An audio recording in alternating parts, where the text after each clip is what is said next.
Hola a todos, buenas noches. Soy Tiago, nefrólogo de Brasil. Me gustaría de agradecer la comisión organizadora en la figura de la doctora Lilia, que como yo, una ex fellow del profesor Ronco de Vicenza, y por esto estoy con nuestro uniforme. Bueno, hoy voy a hablar de amonia versus urea y las terapias de purificación sanguínea en los pacientes con falla hepática. Estos son mis conflictos. Entonces hoy voy a hablar de hiperamonemia, una indicación de High Volumes CRRT, de la anticoagulación regional con citrato en la falla hepática y los sistemas de soporte hepático artificial, como la plasmaferesis, la SPAD, la PAP, la CPFA, el MARS y también la hemoperfusión. Empezando con la hiperamonemia, entonces las indicaciones de empezar la terapia de reemplazo renal continua en pacientes con falla hepática y que no tienen disfunción renal, o sea, no es necesario tener disfunción renal, son las concentraciones de amonía más grandes que 150 micromoles por litro ascendiendo o la concentración más grande que 200. Y también los pacientes con encefalopatía hepática de grado 2 o más grande. Entonces, el metabolismo de amonía, cuando tenemos altas concentraciones de amonía, no los astrócitos del sistema nervioso central, con el glutamato, el amonio se convierte en glutamina. Esto tiene un poder osmótico y hace la entrada de agua y el edema del tejido cerebral. Entonces, esto es una muestra del crosstalk entre el sistema nervioso central y el fígado.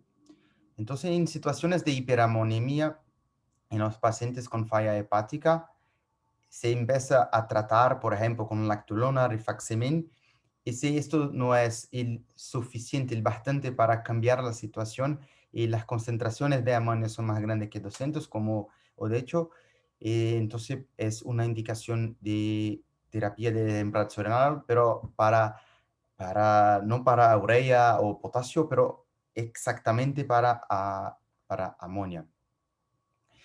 Se puede hacer esta terapia empezando con high flux, o sea, un dializato de 5.000 ml por hora o una dosis de 90 ml kilogramo por hora. Y cuando la amonía es más baja que 100 micromoles por litro, se puede mantener con una dosis de diálisis habitual con efluente de 35 ml por kilogramo por hora. Es importante de hacer esto, la medición con la amonía arterial, porque la amonía venosa es siempre más baja en estos pacientes de nosotros. Por ejemplo, en lo mismo momento, la amonía arterial de 120 y la amonía venosa de 114. Esto es así porque la amonía también es metabolizada en la musculatura. Entonces, por ejemplo, la amonía que va a los tejidos musculares, cuando vuelve en el sangre venoso, una parte es ya metabolizada, entonces por eso es siempre más baja la amonía venosa. En este estudio que avalió la CRT en pacientes con falla hepática, entonces con más de 1.000 pacientes retrospectivo, en los cuales 50% de las causas de la falla hepática era la intoxicación con paracetamol, y el outcome primario era la diferencia de amonía en el día 1 versus día 3, y el outcome secundario era la mortalidad después de 21 días en los pacientes que no hicieron el tratamiento hepático. Entonces se puede ver que tenían tres grupos: grupo con CRT, grupo con terapia de reemplazo renal intermitente y un grupo sin terapias de purificación sanguínea. Entonces en los tres grupos teníamos una reducción de las concentraciones de amonio. Puede mirar que en el grupo CRT empezaba más grande, 140, los outcomes se demostró que los pacientes que hicieron la CRRT en el día 1 tenían una mortalidad menor cuando no fueron trasplantados de fígado. Por otro lado, los pacientes que empezaron con la terapia intermitente tuvieron un pronóstico más peor, más malo. Y este estudio no tenía poder para determinar un nivel de amonía para empezar la CRRT. Y una pregunta frecuente, ¿podemos utilizar la anticoagulación regional con citrato en estos pacientes? Y la respuesta es sí, porque los marcadores de función hepática son malos predictores del riesgo de acúmulo de citrato.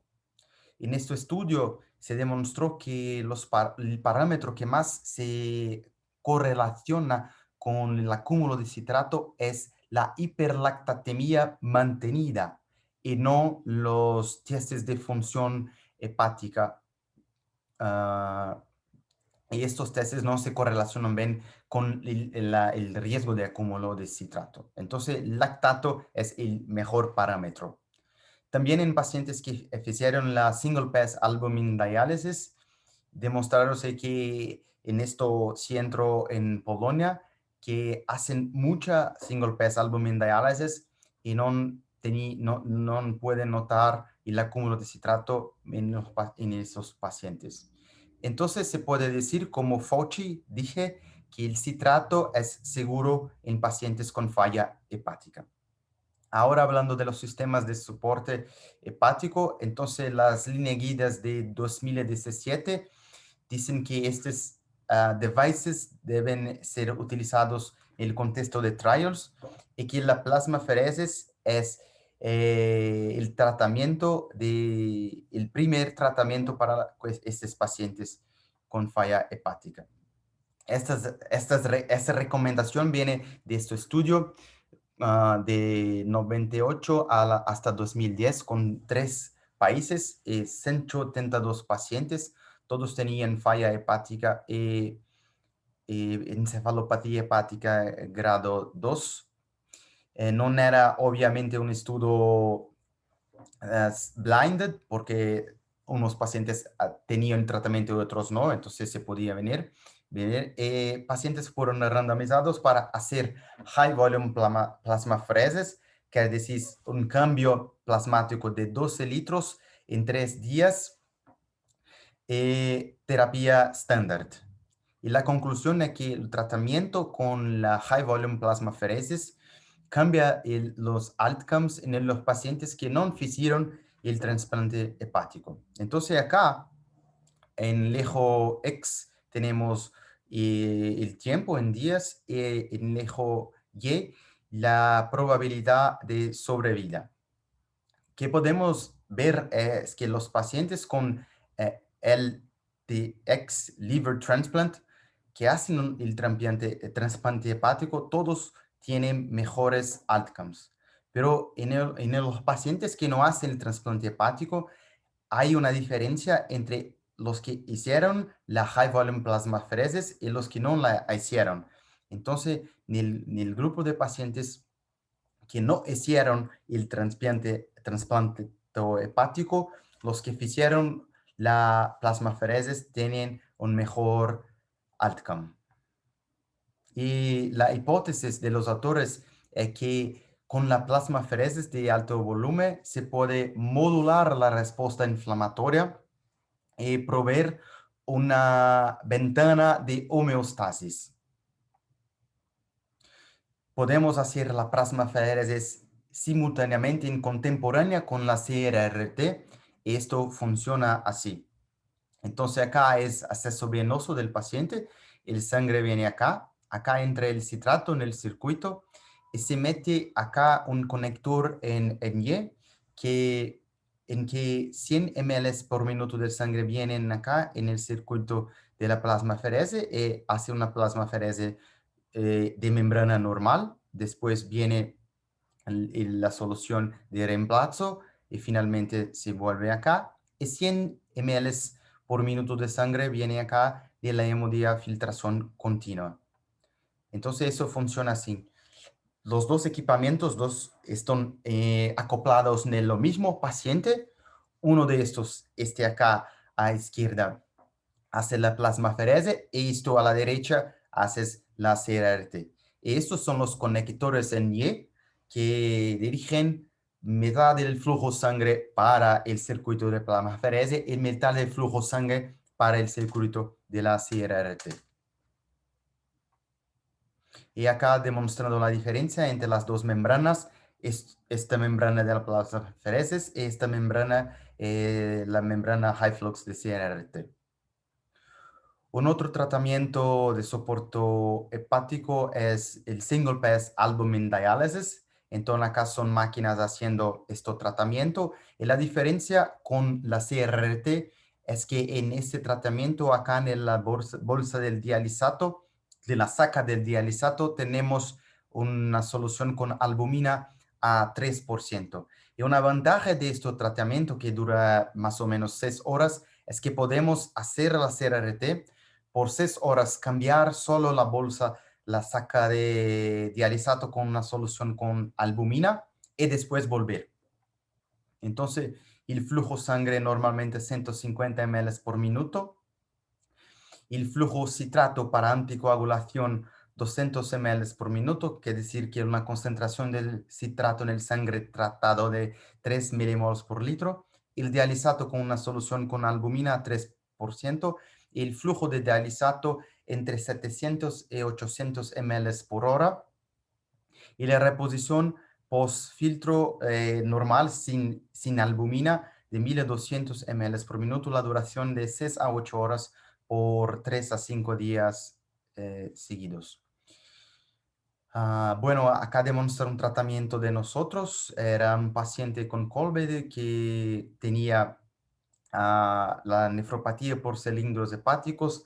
Probablemente tenía también, el motivo era una colestasis intrahepática por toxicidad de meropenem. Bueno, miren acá, el flujo de sangre 150 ml minuto, el citrato 200, la solución de diálisis, esta sí con albumina 800 ml por hora, la reposición 1200, reposición postfiltro, sin ultrafiltración.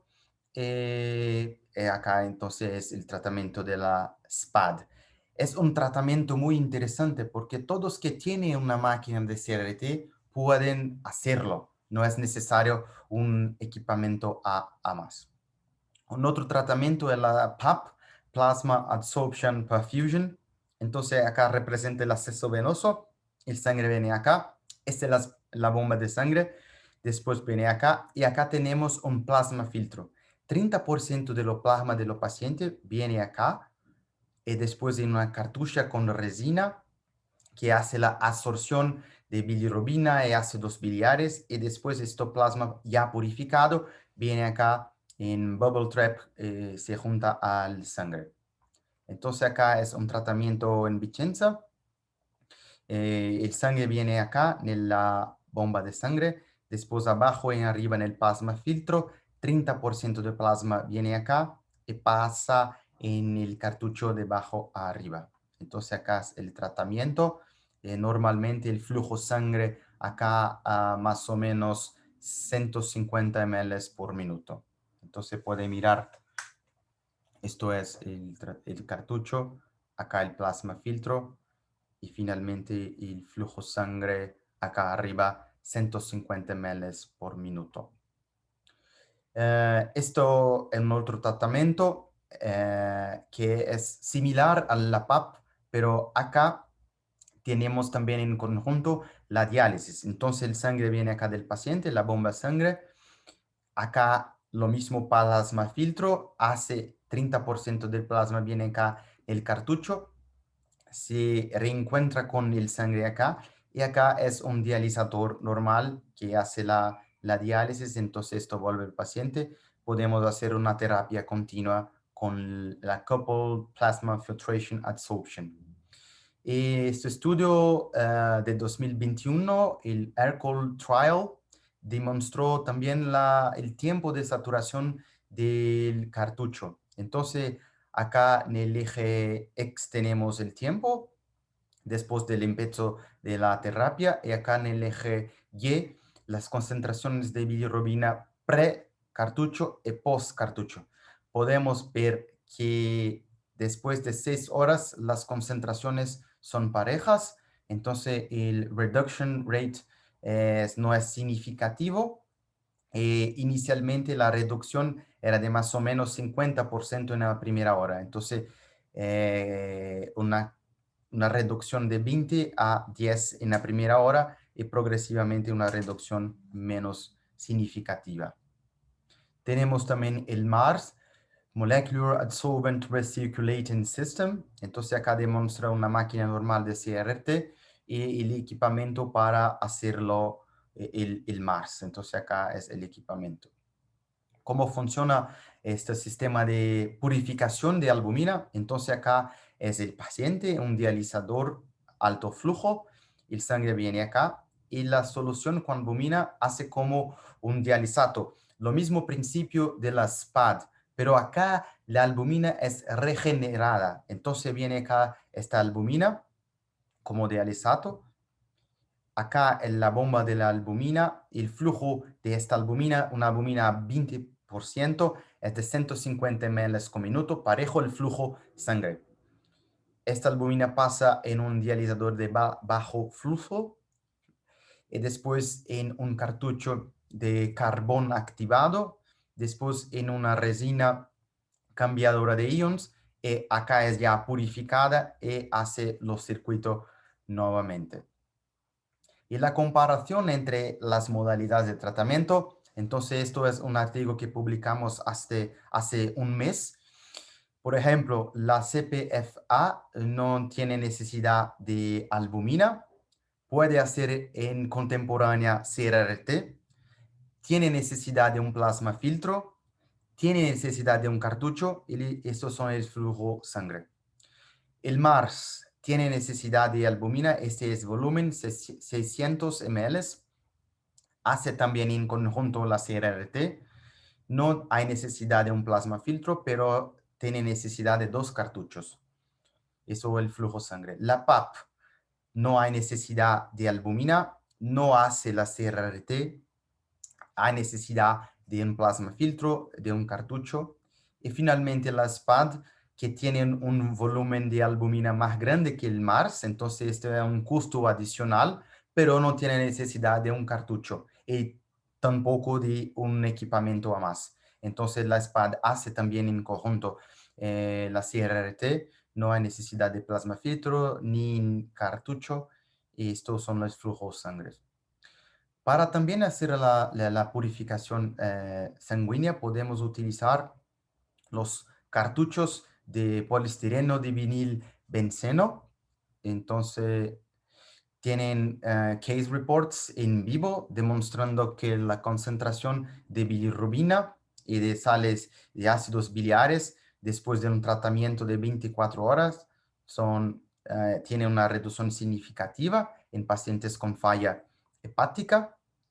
Este estudio más temprano, más reciente de 2021 en vivo, con una comparación entre la hemoperfusión con cartucho versus el MARS, demuestra que para bilirrubinas totales, acá en el eje X el tiempo de tratamiento, entonces la concentración de bilirrubina total es más baja y más temprano con el CytoSorb que con la MARS.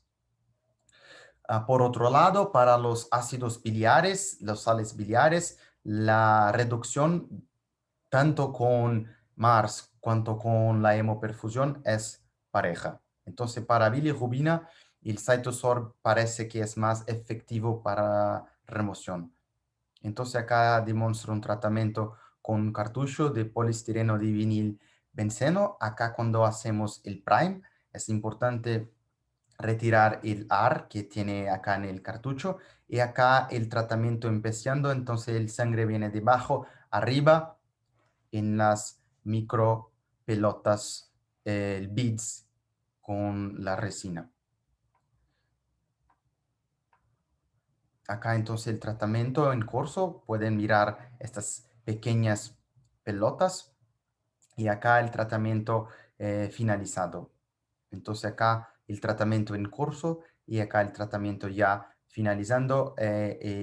Acá hacemos la devolución de sangre al paciente. Pueden ver que el circuito acá tiene ya solución salina. Entonces era esto. Muchas gracias nuevamente por esta invitación. Gustaría de decir que es un honor y, y continuamos a asistir este curso con una calidad tan grande. Muchas gracias. Hasta luego. Chao.